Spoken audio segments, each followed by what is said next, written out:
Bienvenue dans cette nouvelle revue de moi-même, Raph le Grand-Duc, cette fois-ci Minwipe avec Vorat, son Headmasters de classe Deluxe de la gamme Titan Return 8 ans et plus Generation.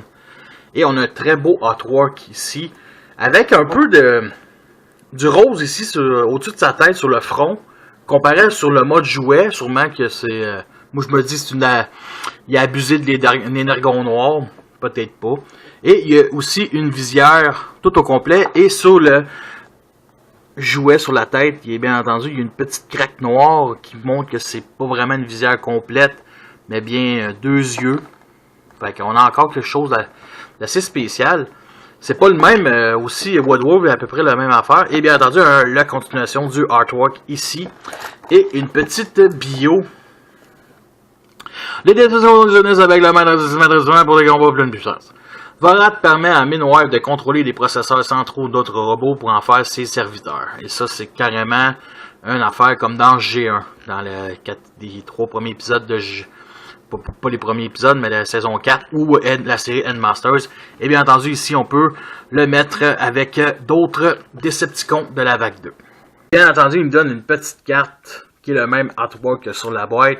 Avec, on voit plus les jambes ici avec des effets roses. Qui n'est pas sur la figurine tant que ça, et les ailes repliées qu'on peut replier sur les épaules, au-dessus des épaules, mais que malheureusement on peut pas faire ça.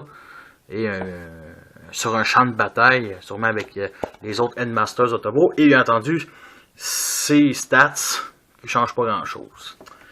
Fait que là, voici Minwipe en chauve-souris, et je vais être honnête, c'est pas la première fois que Hasbro tente de faire une chauve-souris. Ils ont fait Nascream de Beast Machine, ils ont fait aussi une version scout d'une chauve-souris dans Beast Wars. Ils ont fait aussi le petit Rat-Bat pour Fall of Cybertron en petit disque.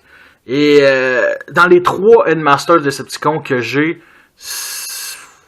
les 3 seuls aussi, animal plutôt, c'est celui le plus faible des 3. C'est celui qui est le moins intéressant. Je parle du mode alternatif, le mode chauve-souris, parce qu'on a quelque chose qui mélange l'organique et le mécanique. Puis on a quelque chose aussi ils ont essayé de faire quelque chose avec ce jouet-là. Ils ont essayé de révolutionner quasiment la transformation d'un jouet. Puis honnêtement, il faut le remercier parce que le résultat, il est correct. Fait qu'on a, dans G1, il faut juste poser aussi, les ailes sont brunes. Donc, son violet ici, sont un violet très clair, très Decepticon. Et le brun, bien entendu, ici sur le contour, et ici cette partie-là. Et on a les griffes ici sur chacun de ses ailes, qui s'est très bien apprécié, avec son petit doigt en l'air, qui veut dire qu'il est peut-être anglais ou qu'il était peut-être homosexuel, si on s'en fout, mais ça, c'est quand même pas. Dans G1, tu avais aussi, en mode...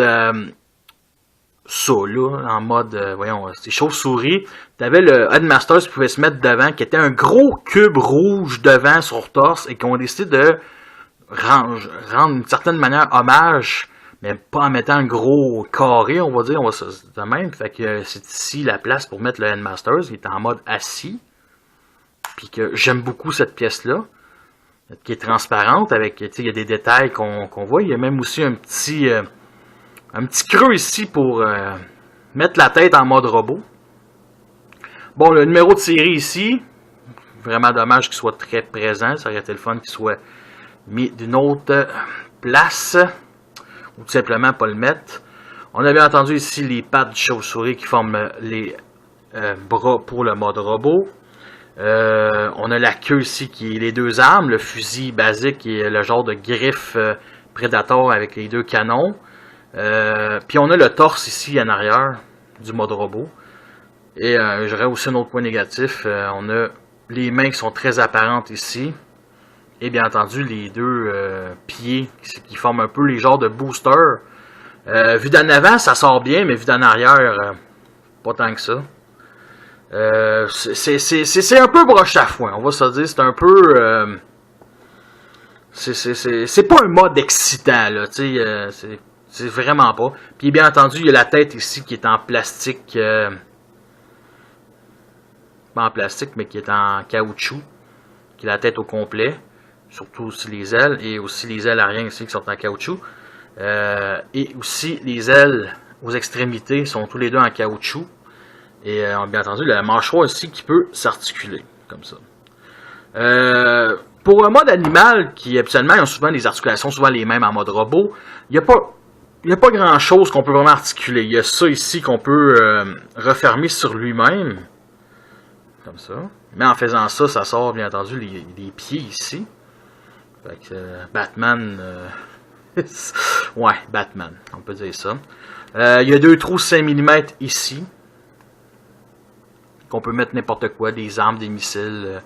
Je dirais que c'est vraiment un point négatif que je dirais, c'est que pour un enfant, tu peux t'amuser avec, tu peux le faire voler de cette manière, on peut se dire. Mais j'aurais vraiment aimé ça qu'il y ait une articulation ici à l'arrière de la tête, puis que la tête soit déjà pas en caoutchouc, puis on peut le faire voler de même, de cette manière pour un enfant, pour faire un genre de bombardier. Vous comprenez ce que je veux dire, vraiment comme une chauve-souris, comment il vole, là, c'est quand même un animal. On peut le faire avec, comme je dirais, Ratbat, faire le Cybertron, on peut le faire. Il me semble que celui de Beast Machine, je me souviens, Nice Cream, on pouvait le faire. Je me souviens pas, j'ai déjà eu la figurine, mais c'était assez... c'est ça que je dirais de ça. Puis bien entendu, les articulations aussi de l'argenté, il y a la pièce de métal pour l'articulation.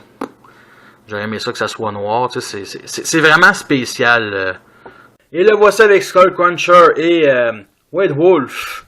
Enfin, les 3 ensemble sont vraiment très charismatiques. Moi, sérieusement, c'est une petite équipe de psychopathes de même, là.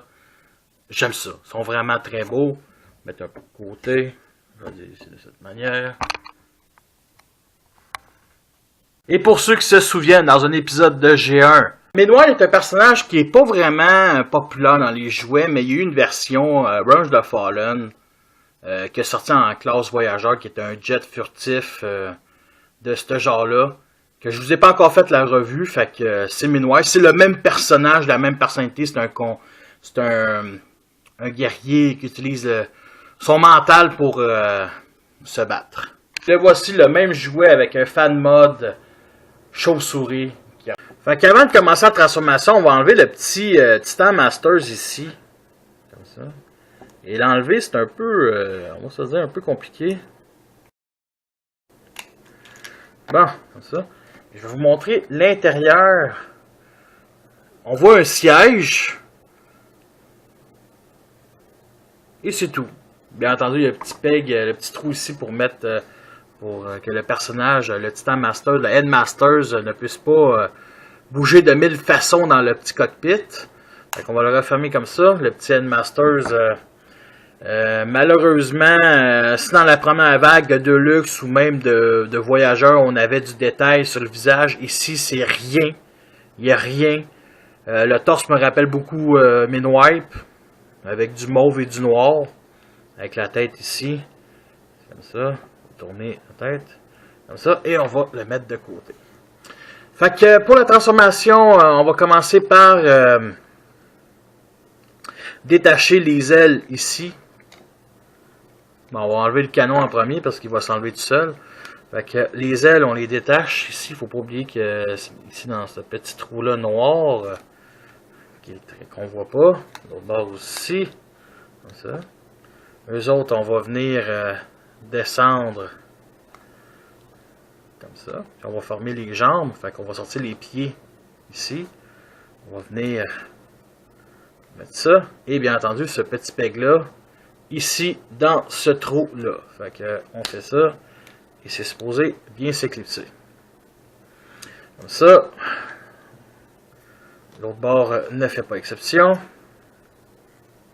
Comme ça, comme ça. Et ici, comme ça. La partie caoutchoutée, le bout de l'aile rentre très bien. Ça devient pas mou tant que ça. C'est ça qui est assez bien avec ça. Et on a déjà les jambes de fait. Fait que ici, les ailes de la chauve-souris, les petites ailes, on fait juste 180 degrés ici vers l'arrière, comme ça. On descend ici les pattes, puis on va venir descendre ici les bras, comme ça. Ça va se clipser. On tourne vers nous. L'autre bord, c'est la même chose. Comme ça. Comme ça. On tourne. Ça. Et on tourne 180 degrés. Pour ce qui est de la tête, on la laisse ici comme ça. En réalité, ça s'est fait tout seul quand je l'ai transformé tout à l'heure. Fait qu'elle était supposée être de même, donc mettre ça de cette manière. Et les ailes, c'est à peu près tout. Là, ce qui manque à faire, c'est mettre la tête et bien entendu le gun. Les deux guns. Fait que moi, ce que je fais, comme ça, je l'ouvre et je le mets ici comme ça. Et l'autre sur l'autre main. Et nous avons notre Minwipe en mode robot prêt à faire peur, à se prendre pour Batman. Bon, pour ce qui est des ailes aussi, à l'arrière, on a ça ici qu'on peut mettre, un peu comme faire sur l'artwork. Et l'énorme point négatif, c'est vraiment la tête de chauve-souris ici en arrière qui forme un certain backpack. J'aime vraiment pas ça.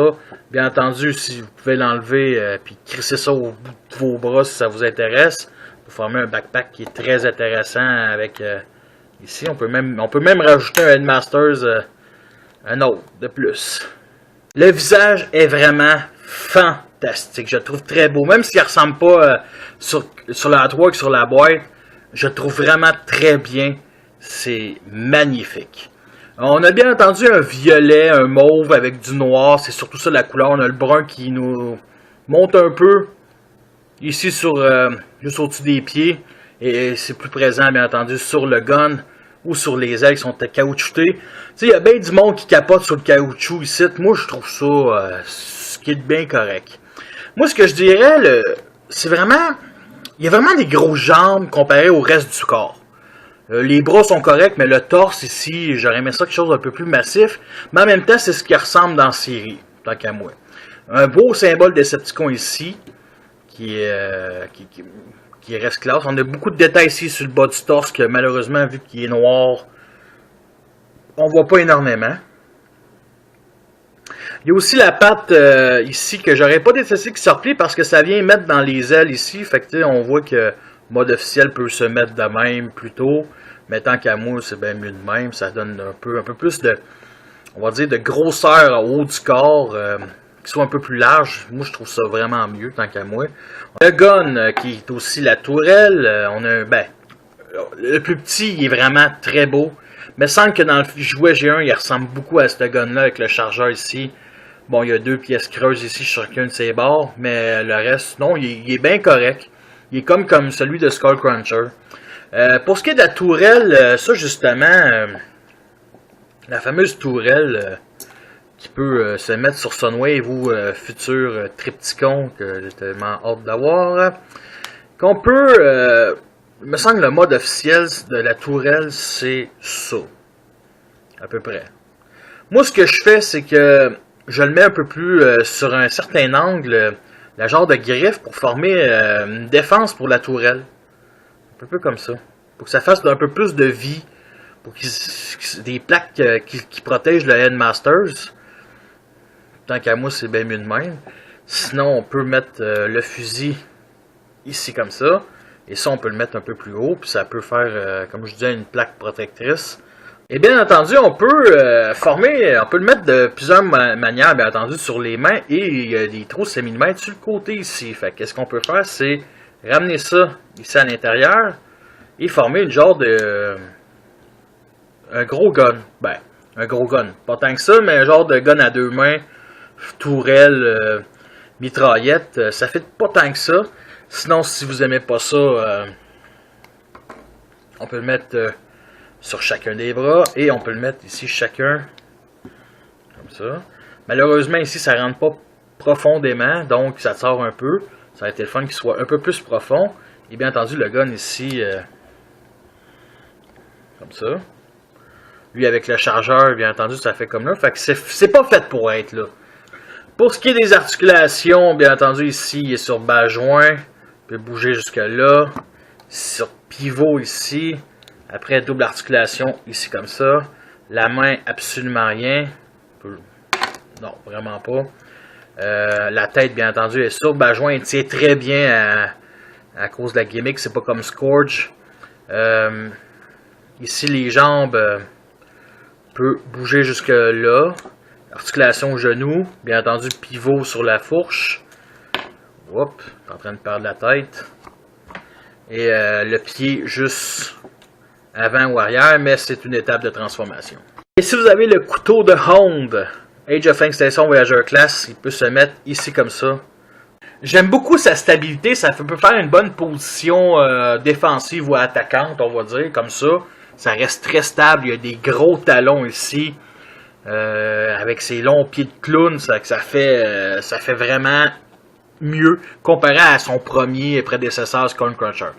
Et les voici, toute ma collection Titan de Toon Decepticons. Et le voici avec le Revenge of Fallen de classe Voyageur qui est vraiment gigantesque comparé au Deluxe Class. Et le voici dans ma collection, à côté des autres Chug la saison 3 puis saison 4. Faut pas oublier aussi qu'il y a les petits pegs qu'on a surtout dans la vague 1, qu'on peut mettre les Endmasters un peu partout sur le mode alternatif ou en mode robot. Il n'y en a aucun sur celui-là, puis sur Wed Wolf et Eyebrow. C'est ce qui est vraiment bizarre. Pourtant, dans la vague 2 Voyager, il y en a. Assez spécial. Fait que, est-ce que c'est une figurine qui en vaut la peine? Honnêtement, je trouve que oui. La transformation reste quand même assez originale pour un Deluxe. Hasbro réussit quand même encore à nous surprendre avec côté transformation, et ça, c'est tout à leur honneur. Il existe bien entendu une version Fan Project, mais celle-là vend beaucoup moins cher. Fait que oui, je trouve qu'il en vaut la peine. C'est sûr que vous pouvez acheter le Takara, il est beaucoup plus beau. Mais celle-là, ouais. Fait que merci à tous d'avoir écouté cette revue-là. Fait que sur ça, je vous laisse et à la prochaine. Merci.